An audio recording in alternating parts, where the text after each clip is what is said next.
Hey folks, how's it going? So it's evening time and I'm pretty much wrapping up my day. Just got back from family Sunday dinner situation and I am going to make myself a cold infused herbal brew so I have it ready in the morning. And I thought, I've been talking about this for a minute and I haven't showed anybody how to do it. It's really pretty self-explanatory. So I've got this really cool, I bought myself this for Christmas last year.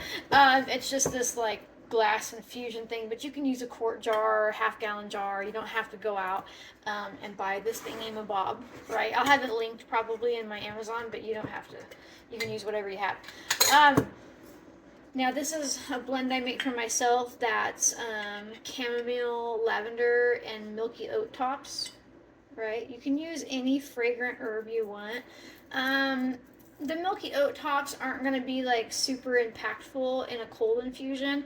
We're doing this with fragrant herbs, so things like chamomile, lavender, rose petal, mint, anything that has a strong smell works really well for this. So basically, the reason I'm doing this, and I'm going to put about half a cup worth of my tea blend in here. The reason that I like to do this instead of a hot brew, like a tea or a nourishing herbal infusion, although I love a good warm cup of tea, obviously, especially in the wintertime, is so when you're making chamomile tea or lavender tea or any of those aromatics I talked about, you don't really want to, however you want to put that, you don't really want to let it brew for more than like 8 to 10, maybe 12 minutes max in a hot cup of water, because if you leave it too long, it extracts too many of the VOCs, the volatile oil compounds, which is what's giving it it's like fragrance, right? So like a good example is if you ever leave like chamomile tea bag in a cup within a few hours, or you forgot about it the next morning and you see it, it'll have like an oil slick over the top of it. You know, like when it rains in the parking lot and you see like the pretty oil. Right, it'll look like that on top of your cup because it's over extracted. And when you over extract those VOCs, they do more harm to your body than good. But the thing that's kind of a bummer is that you kind of miss out on some of the other properties that aren't as readily extractable, like in that quick brew time. But with a cold infusion, what happens is you are slowly extracting the VOCs. Like you won't over extract the VOCs because there's no heat involved here, and you get the longer extraction of things like phenols, which are a type of VOC, right? Like because you've got your terpenes, your phenols, your esters, and things like that. So I find I get more of an impact from cold infused fragrant herbs than I do non-fragrant. So basically, you watched me put some tea in this thing. And now I'm going to put about 1/4 cup of sugar. I'm using, all natural cane sugar. You don't have to sweeten it if you don't want to. It makes it easier on me. I don't have to try it because I'm drinking it cold. It'll break down throughout the night until the morning, right? Versus me trying to mix it in, right? Like into a cold drink. And now I'm just going to, I'm going to put water in it. It's the next logical step. And it really is this simple. You can do this with hibiscus. You can do this with any fragrant herb that you want. Whoa, magic. Keep popping up on me. With any fragrant herb that you want. Sometimes I like to give it a stir, right? Because the dry herbs want to float to the top. And I really like this because it has a fine mesh strainer in it, but it also has a strainer on the top. But in the morning, I'll show you what I'm going to do in the morning, right? It's a 2-part fancy video, so you get one before I pass out and one right after I wake up for the full effect.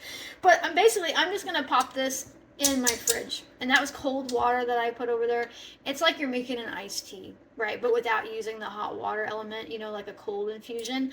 And I'll tell you what, beyond feeling that it extracts the medicinal properties better without over extracting, I also feel like the flavors are better. They're more pronounced, but not bitter, right? There's way more nuances and layers to the flavors. Now, I'll show you what I'm gonna do in the morning, so see you in a second. And good morning. Okay, so it's next morning, and now, boop, Look how beautiful that is. She's pretty infused, and you can actually see like the line. What's funny is that when I do this with like green teas or white teas, you'll see like a floating line of color. But the herbs tend to infuse all the way. Now, so the next step is getting something that I forgot to get. Hold on. Obviously, the next step is if you don't have this pitcher, you're going to want to use like a strainer or something, you know, like other things I'm not prepared for. Hold on, wait. Maybe you could use something like this, you know, just a sieve or something like that, but you'd probably want something that had closer together strainer mabobs. It is the morning here, so. Alright, so I'm just going to strain out. I'm going to pull out the basket. It used to have a little handle on it, but I broke it. So I'm going to pull her out. Now sometimes I'll just sit her like this. Sometimes. Maybe not today. Oh, other way. Maybe I'm just going to hold it. It's pretty heavy. And so now you have a really deeply infused, fragrant cold brew with whatever herbs you want to use. Now, again, I used lavender and chamomile, and there was a little bit of milky oat tops in there, but those don't really make much of a difference here because there wasn't the heat involved. But that lavender and chamomile, she infused really nicely, right? And so, but didn't over infuse. It's not really possible for me to show you, but there's no oil slick on top of that. And so that's really neat because I've got all of those long extracted properties out of here without over extracting a lot of the really like easy VOCs such as terpenes that want to come out of here, but I've got lots of like the phenols and the esters and even some of the nutrients. That's one thing that we don't talk about a lot with fragrant herbs. It's not that they don't have nutrients, it's that you can't really access them because you can't let it infuse for that long. And if you did in hot water, right, you can't let it infuse that long for hot water. If you did, you would end up doing more damage to your gut health. You might upset your liver a little bit, even with herbs that are really safe, because remember, like in nature, you're not going to be coming into contact with that many of the VOCs extracted, right? You don't want to be. And, you know, and her smell tells us that. Her smell tells us that you either need to do a quick hot brew or a long minimal brew. So now the next step is my favorite part. I like to add milk with mine. You don't have to do that. You can drink it however you want. Earlier, or yesterday, last night, when you saw me add the sugar, you don't even have to sweeten it if you don't want to. I know what I like. You know, so I'm going to put a splash of goat milk in there. That's what I have. And now I'm going to make sure that that's on there the right way. And I'm going to break it.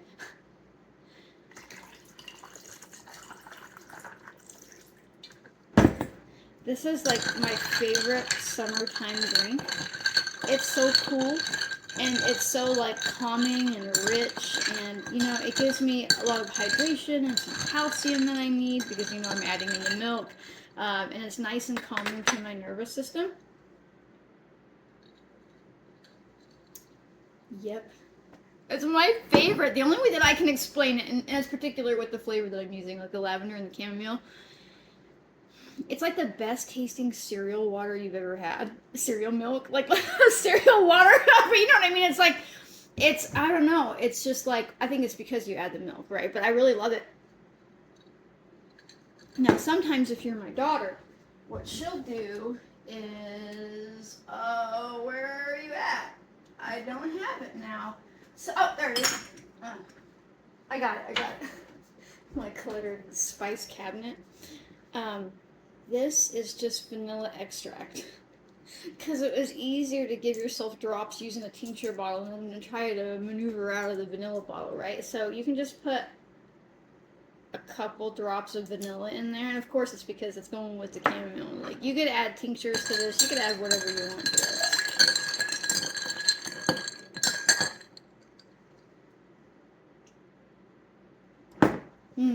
It is so good. It is so good. Maybe once you add once you add the vanilla, it's much like I'm drinking ice cream. But it's just because your brain associates like vanilla and like milk, something creamy, as vanilla ice cream, right? But how easy was that? That was so easy.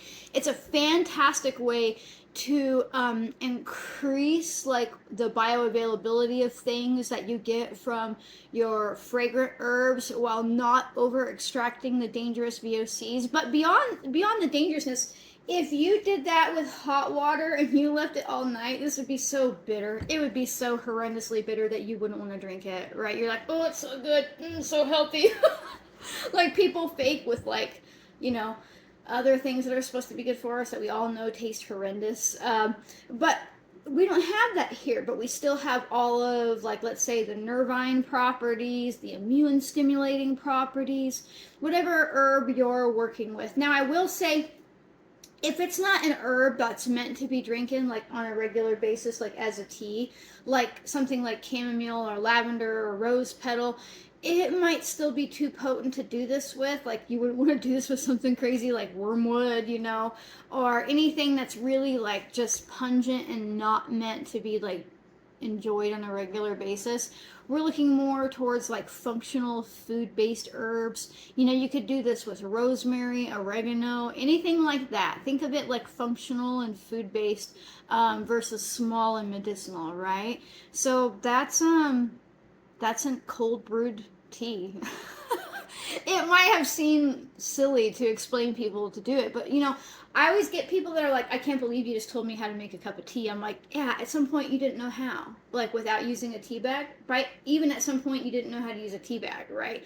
So remember, just because you might know something doesn't mean that like everyone in the world knows it, and things like this are really helpful to share. So if you like my random split together fancy videos where I'm just doing real things in my real human life, make sure that you like, comment, share, subscribe, turn on notifications. Sharing is super important because it helps other people realize that they are smart enough to do this too, right? Like how easy was that? We can all make infused tea. Iced tea overnight is basically what it is. And it helps get the message out there and helps them take their own health back into their hands with one little simple herb at a time. And also, if you'd like to support my capacity to teach freely and be a human and keep a roof over my head and tea in my cup, consider becoming a member. It's just a way to throw me a couple bucks a month. There's nothing hidden behind a paywall. So if you can't afford to support me financially, I don't even want you to feel bad about it at all. So thank you so much for watching this super professional video, and I'll see you next time, folks. Bye.